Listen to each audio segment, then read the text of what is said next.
But what about punk rock music? I never could understand it. It always seems so violent and hateful. I'm much more fond of the melodic tunes of Air Supply and ABBA. But which was truer? Which is a truer reflection? To me, there's nothing truer than Air Supply. But I think, look, I was in Seattle in the '90s, so to me, Kurt Cobain was truer than the false, the Air Supply. What's the attraction? What's your attraction to punk rock music in general? I'll say Kurt Cobain in particular. Well, I don't think it's a genre. I don't have it's not a specific genre thing. But at the time of my life, I mean, I was, when punk broke, I was coming out of a very bad yeshiva experience in a very troubled school, and it was a recognition, it was kind of like an adolescent recognition that, rage. People are suffering, and you can transform. You can make something out of it that was that meant something. Tap into the rage. Tap into the rage. Well, when the rage is real. Rage is a real thing. But it was more. I think it was more of a Joy Division than a. I never liked the Clash much.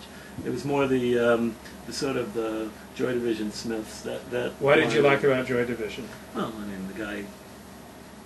It reflected a lot of this. Look, without getting too much into my own biography, growing up in a kind of a rough area, growing up in Queens. I mean, that's home of the Ramones. Right. My neighbor, right. He had his bar mitzvah in my shul. Wow. So that was like, which Ramone? Joey. Joey. Right. In a sort of, I grew up in a post-Holocaust environment, so everybody that I knew was childless survivors, usually very traumatic, very traumatized group of individuals. They still spoke Hungarian. Hungarian or Polish or Yiddish was the language of the streets. It was the language of the stores that we went into. So, there was a lot of. It's a way of growing up that you probably don't. You can't really. Not everybody can relate to, but it was rough. It was a very brutal, psychological place to be. And then the schools, of course, in those days were very confused, and they didn't know what they wanted. The high school I went to, which was the Chafetz Chaim Yeshiva, was a very strange place. Yeah. And actually, it was very violent, and they had to close it for a couple of years, just after I. You graduated. Well, I left early. I transferred. I was kind of saved by Rabbi Riskin. I went to MHS, and saw a better world. A more beautiful world than that I had known before. But even that, the guy who saved me, who was actually, it's funny, Gaffney and I were classmates. So it was a guy, a rabbi by the name of Pinchas Bach, who I came in very kind of rough off the streets of Queens, like, sort of I was a punk before punk, because that's just how it was. It was a violent school. There's a lot of people used to beat one another up. People don't know what goes on in these yeshivas. I thought these were houses of God. Yeah, well, so and I kind of went in wearing a hat, and I came out with like long hair and like listening to like Jethro Tull. So it was nice to see that there were others who it wasn't just me, There were other people. What about this Rabbi Pinchas? You were going to say? So he was the guy who like saw that I was savable, I was salvageable, right. and he brought me to the school, and during the Purim play, and I was actually standing right next to him. I just explained one of the jokes that they were doing in the Purim play, and I was playing the music for this little skit they were doing, and he keeled over and had a heart attack and died at 32. Were you playing the Ramones? Was that him? No. So don't think I didn't think things like that for a while, but no.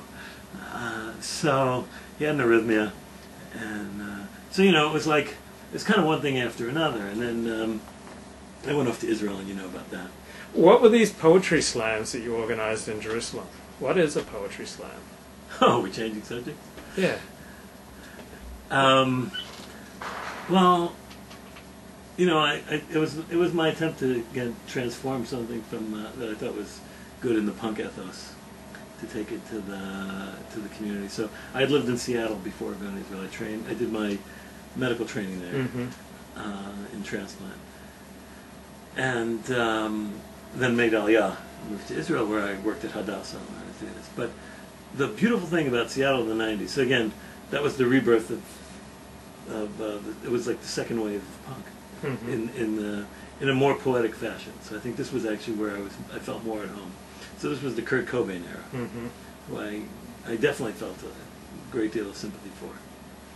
And the thing about that Seattle community in the early '90s was that it was very, very I don't even know what the word is. You felt part of it. Yeah. It's not like here or other places where you go to some star comes from Hollywood, from some famous guy shows up, right. But rather they had this thing that whenever a well-known band played, they would always feature some younger people or newer bands that had something to say, and you didn't judge based on their economic value or whether they had a contract or not, but whether they had something to say or not. So it was a very you felt very involved. You felt wrapped up. You felt like you were part of something. Just these strange experiences, like in the place where I used to go get my hair cut.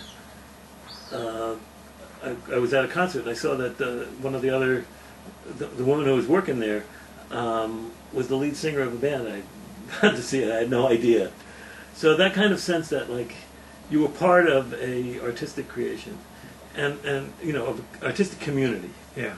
So the slam was the spoken word version of that, and that was a way of getting. The major thing that we did was to get people, and this was in Jerusalem, right, from all kinds of cultures and backgrounds and languages, to create, to write, come up in front of other people, and produce their writings. And a lot of people who never wrote before were sort of caught up in this and became pretty well-known poets, or at least locally well-known. Some of them became published. We got our inclusion in the. Funny that we're specifically written up on the German slam web on the Wikipedia in German. They have a whole thing about us, about the way that we did things. But it was meant to be a fun and supportive way to get people to create. And did people do poetry mainly in English? We had all kinds of languages, but I guess the general language was English. Most of the people were Anglos. So we had English, Australians, and then a lot of French, Mexican, South American people, all living in that community in Katama, in Yerushalayim. Did you sense anything of special holiness in the land of Israel, or in particular in Jerusalem? Yes. What is that? What do you sense? Well, I can tell you're not going to know it here in L.A. That's again, certain things you have to be part of. They're not that's one of the definitions of mysticism, that which can't be put into words. Right. If I could tell you what it was, and it wouldn't be quite the same. But there's no way to compare what our Shabbats were like to anything that I've experienced since. So everything seems to mean something. Yeah, it's more intense. That's what I found from my 2 weeks in Israel and a week in Jerusalem. It's more intense.